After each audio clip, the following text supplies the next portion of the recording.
You are listening to the Wealth Formula Podcast with Buck Joffrey. Get ready to change your life. Welcome, everybody. This is Buck Joffrey with the Wealth Formula Podcast coming to you from Montecito, California.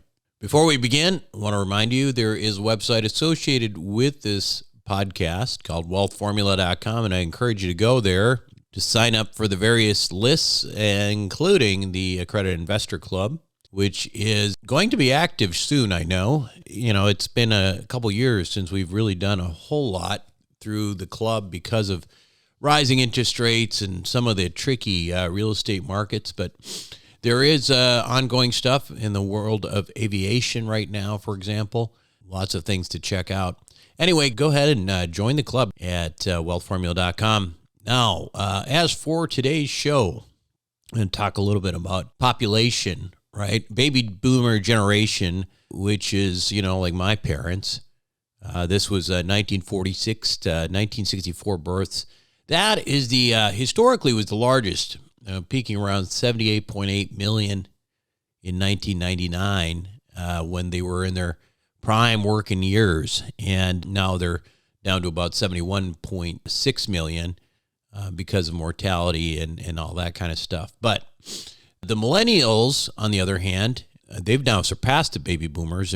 Those were the people born from 1981 to 1996, and they're the largest living adult generation in the U.S. And as of 2019, that number was 72.1 million.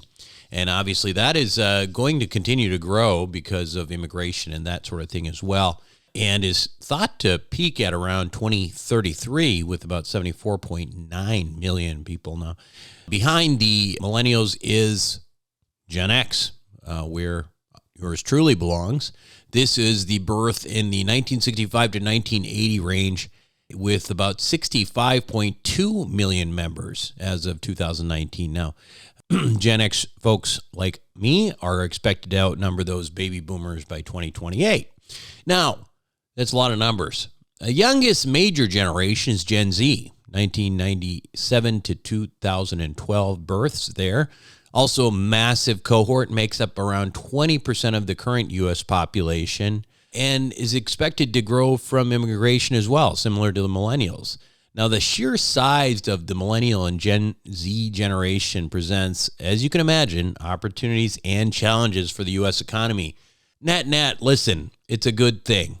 I mean, look at the alternative, which is, look at what happened to Japan, for example. They had this shrinking population that probably contributed significantly to the fact that they've had a stagnant economy for the last 30 years. And China has got similar problems headed its way because of its one-child policy that it had for decades, which is going to come back and kick it in the butt as well. So net is a good thing to have growing populations. But as you can imagine, there's plenty of challenges, and we've talked a lot about those types of things on the show before, including the challenges of supporting those baby boomers as they continue to retire in large numbers. The burden of funding Social Security, for example, Medicare, other retirement programs. This is all going to fall on the shoulders, ultimately, of Millennials, Gen Zs, and Gen Xs, too. My generation is going to get screwed from that as well. And this will almost certainly strain public finances. And some economists, which you've even probably heard on this show, have predicted, as much as a major national depression around 2030, in part because of this. So all these problems, again, we've talked about these before on other episodes of Wealth Formula Podcast. What we have not talked about is that this, $100 trillion transfer of wealth is going to go to a generation, namely Gen Z, that has a very, very different set of values and politics. Not to judge in any sort of way, but they are clearly different. They have some more, socialistic tendencies and that kind of thing. And that is going to come with some challenges. And my guest on this week's Wealth Formula Podcast, well, he's concerned about it and is kind of raising the red flags and saying, hey, we got to do something about this. So interesting thoughts he has, and we will have those right after these messages.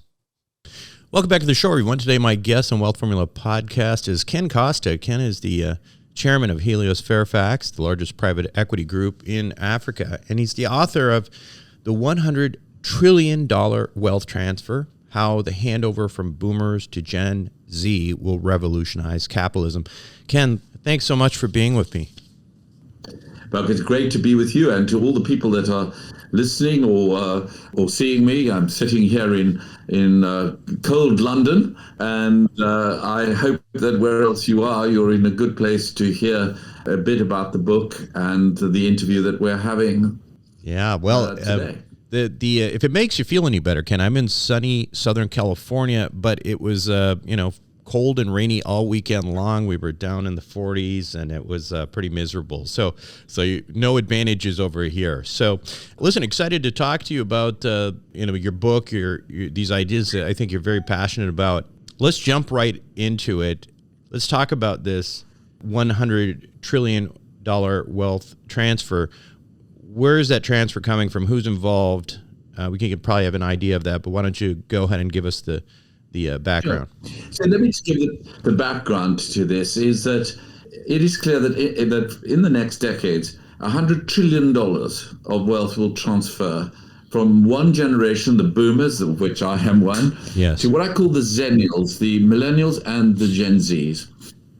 And 64 billion of that, roughly maybe 70 or whatever, is going to come from the United States. And you may say, well, that's perfectly normal. One generation dies, the next generation takes over. What's special about that? And this is the point. What is special is that we've never seen such a vast amount of wealth moving from one generation to another. And when wealth moves, you could say that's just one of those moves. But what is happening is that wealth is moving at the same time as power is moving. Yeah. And when you've got this combination of a tsunami of wealth coming to a generation, then you look at the power side of it. Firstly, the power of technology. And next generation, the Zennials they embrace modern technology. They're not frightened by AI, ChatGPT of any kind. And that is powerful in their hands. Secondly, they have an extraordinary ability to have power in the influence that they have in social media, to be able to get an X-storm raging or an Insta-storm raging on an issue within no time globally. Is a very powerful tool, not held by a previous generation. And then most importantly, it is a generation that has a very clear idea of how they think the wealth should be spent. They're very concerned. They have an agenda for in the environment, for safeguarding the planet, for justice, for racial equality, for a very clearly defined grouping of people. So we're going to see this move of wealth and at the same time a move of power. And that is going to create some very real tension in socially, politically, and financially. It seems to me that one of the primary changes there that we're concerned about is some of the priorities or some of the values shared by the Millennials compared to the baby boomers. But let me ask you this. I mean, is there some sense that, well, listen, when we talk about the baby boomers, we're talking about the same people who were, in the 1960s were, they're burning flags and protesting and had very different values then. What makes us think that this generation right now is not, this young generation now is not going to pivot at some point and sort of see the light of capitalism themselves the way the baby boomers did? Well, the intriguing thing is, firstly, the 68. I remember 68. Right. 68. I was on the streets in South Africa against the apartheid system. So I remember that period well. But the most important piece is, of course, they don't have the wealth that has moved. Yes. So the ability to both not only have a view, but also to finance, but also to your point, which is a very good point. I think it was Churchill, but I'm not convinced that it was. If you're not a socialist when you're 20, you have no heart, and if you're a socialist when you're 40, you have no head. Actually, the evidence it is that the millennials, who are now and within the next 10 years will occupy the key corporate C-suite executives in the world.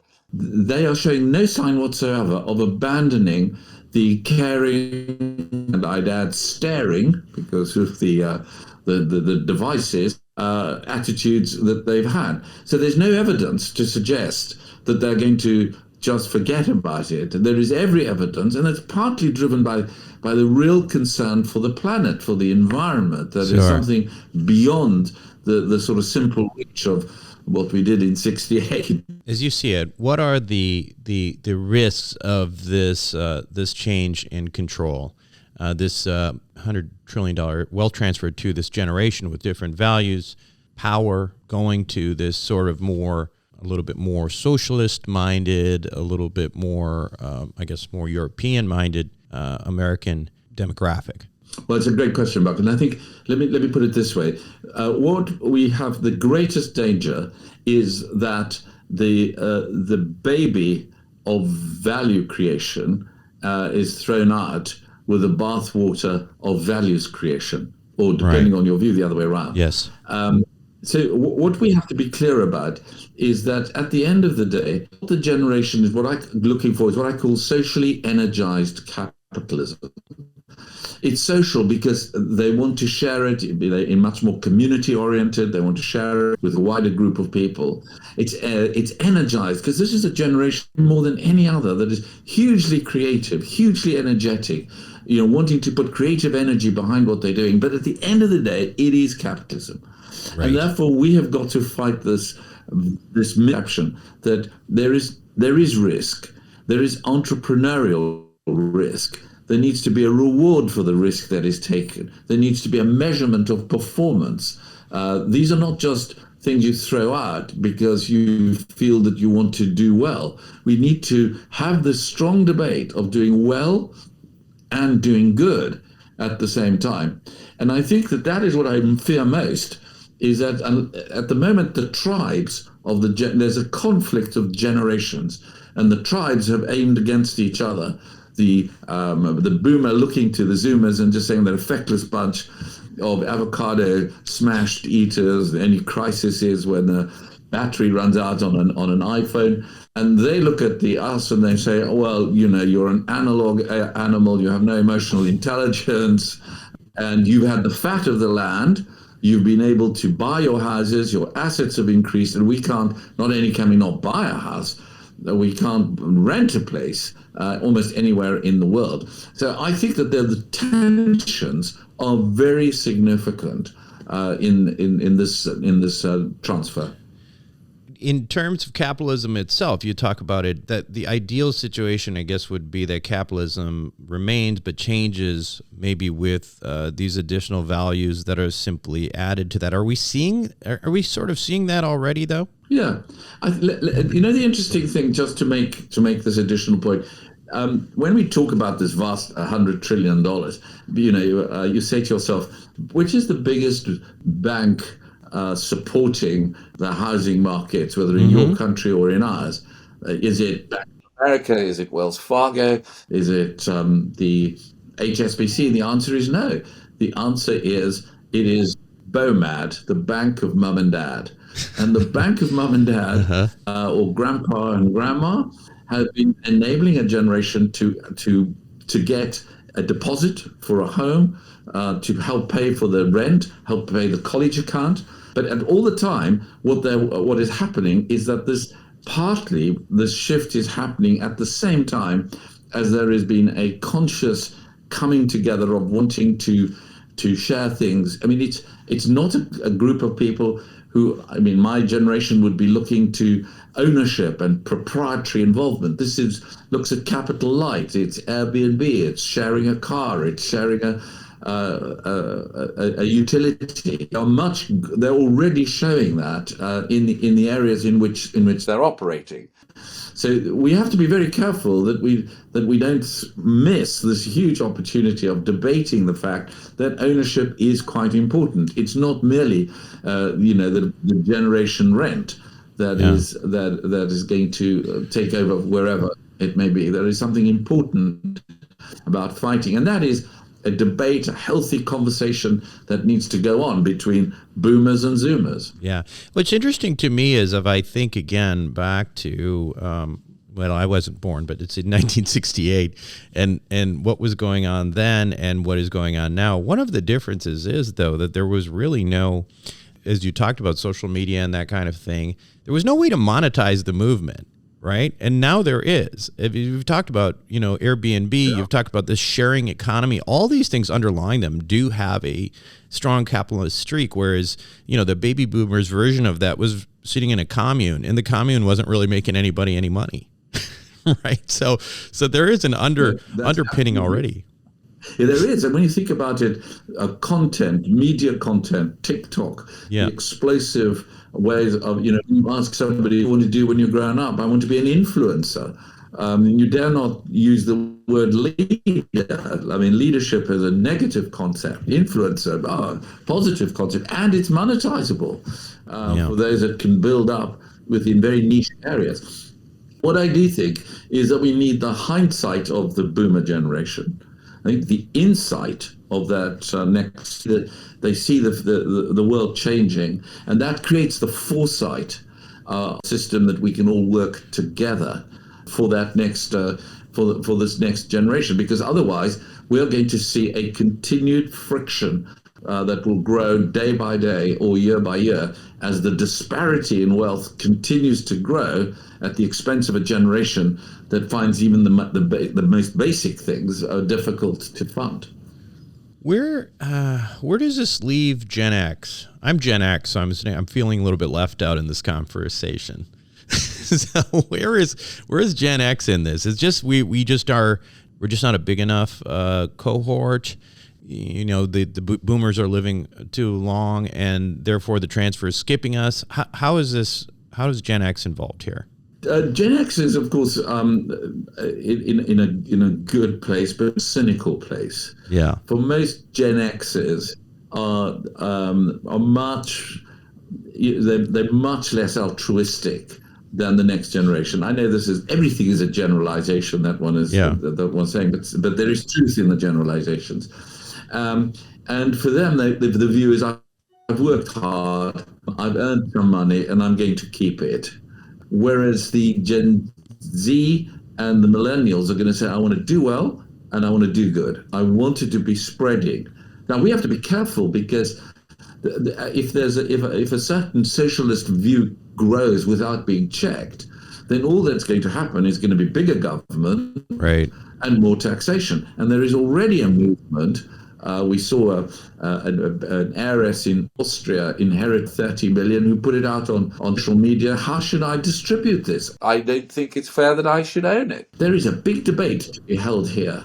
I think the Gen Xs are going to need to be part of the debate, because soon they will be in a position to be able to start distributing, and already at the top end of Gen X, college fees, rentals in the startups and in wherever we are. But that's the negative side. And there is a very good positive side to this. Yeah, and so let's talk more about that positive side. First of all, I mean, what's the ideal outcome? Sure. So there are two letters, C-O, co.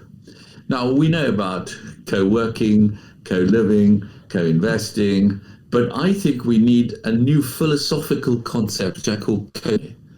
And co-destiny, it requires an understanding that we can work together, and that what we gain by working together is far more than we lose by giving up any individual hopes that we can do things on our own. And so in this co-destiny world, I look to the boomer generation and say, you're ideally placed to be mentors, to be coaches, to be co-investors, to be training, to be helping the next generation grow their entrepreneurial skills, and equally for that next generation coming up is to look to see what wisdom is to be gained. A generation grown up never knowing a recession or inflation, but we're able to show them that that we go through cycles. This is how you live through the cycles. And so we begin to get that cooperative working together. And that working together is, in my view, the single most important activity, because in that is the dialogue, in that is the finance, in that is the knowledge transfer. It does mean that we have to be pretty attentive to that next generation and treat them not just as a bunch of entitlement or entitled people, but work with them to look forward. Let me give you an example. I would, and no doubt in your profession when you were still doing so, you would be given a sort of a feedback. You'd be asked for feedback and be given a review of your feedback. Right. In the next generation, the key thing to win that generation is feed forward. Because what they want to, and their contribution is, where will this organization be in the changes that are happening in the world in the next 5 years? And so what they want to know is to be assessed by their ability to help create that next move within a startup or within a corporation that I call the feed forward theme of the generation. And that's all very positive. What kind of platform would this kind of discourse be? Where would this happen? Where do these discussions happen? And how do you create a framework where this is not just theory but actually implemented? Well, it seems to me that we're at the early stages. It's only just beginning. They're beginning to get newspaper articles, media interventions on the topic. So the first part of it is going to be the discussion that takes place between the generations. And the best place to do that is in practice rather than just in some theoretical base. So I'll give you an example. Let's take a corporation. Every self-respecting company's got a mission statement. Sadly, most of printed pages and pages of it, not much attention is being paid to it. Sure. One begins to incorporate the next generation, the Millennials, into both the formulation of that mission statement. You begin to see them having a share in the future direction of the company. And that's great, but it's not enough. What we then need to do in a very practical way is to say, well, join the group of people that will evaluate the performance of the organization over that period of time as to how it has performed. This is the mission statement of a healthcare facility. Okay, I'm the junior doctor there. We're the group of people. We'd like to formulate it. This is how we think it should work. And then monitor it over the period of time to see whether they're being fulfilled. And that requires a sort of give and take. It requires respect from both sides. But it is also very valuable in creating this purpose-driven future that the generation is so particularly concerned for. Profits, yes, but it has to be purposeful profit. Are you worried about where this is going to end up? I mean, there's these potential solutions that you have, but I guess the question is, I asked you what the ideal situation is. If not handled properly, where do we end up? I think we end up in serious social dislocation in terms of growth in anger. And of course, anger is expressed in different ways. But where you have an entirely group of dispossessed people who feel they have no sense of involvement. I mean, after all, you can't be a capitalist if you have no capital. And if you will find the ways to earn it. If you can never do that because somebody else is taking a disproportionate share, you begin to see demonstrate first level, and the second level you begin to see these rages that will inflame communities and divide families. That's the bit I think I'm seriously worried about. And as a result of that, I think that the minds to suffer because we don't have the full involvement of a generation. Just take cryptocurrency, for example. Mm-hmm. It's a protest movement in many ways. The majority of owners of crypto are the next generation. Sure. The older generation is going to say, no. we want to keep to the fiat currencies, the dollar, sterling, euro. Right. And the next generation saying, well, we're not so sure. And if the currency, I mean, just projecting 20 years on, if the currency becomes the debate on value, we could see a very serious upending of the traditional way of commerce being done through central banks, because this generation lost trust in the ability of our generation actually to have institutions that serve their purposes rather than ours. And it's in those institutions that the next generation are going to manifest themselves, and you'll have an institutional revolt, whether it's at universities or at corporate levels, that I think will have to be taken very seriously if we don't if the consequences are to be managed. Yeah. So somewhere, I think if I'm hearing you right, the idea is, with your example of cryptocurrency versus central banks, address the issue, address the concerns, come up with solutions that both sides are happy with before there's complete disarray and chaos, and come up with more of an opportunity for a soft landing.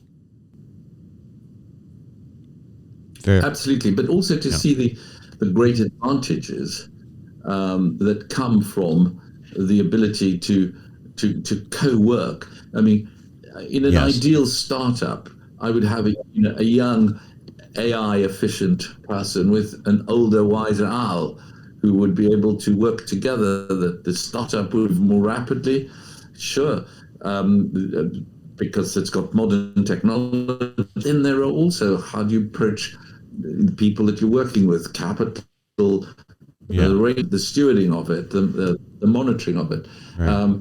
And I think that the big crises, the Sam Bankman-Fried, that whole collapse.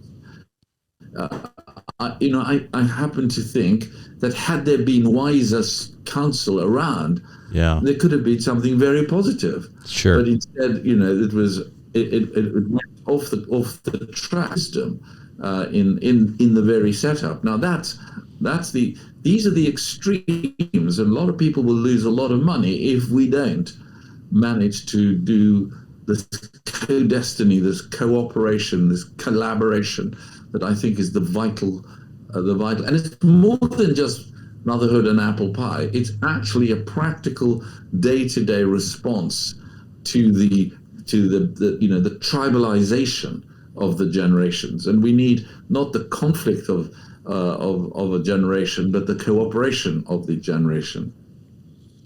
Well, it's interesting to contrast that with what's going on with the generational transfers, and you look at American politics, which is we have two boomers, baby boomers, going at it here, and it's probably the end of an era there on the political side too after this election. So thank you so much for being on today. The book again is the $100 trillion transfer, how the handover from boomers to Gen Z will revolutionize capitalism. Ken Costa, thank you again for being on Wealth Formula Podcast.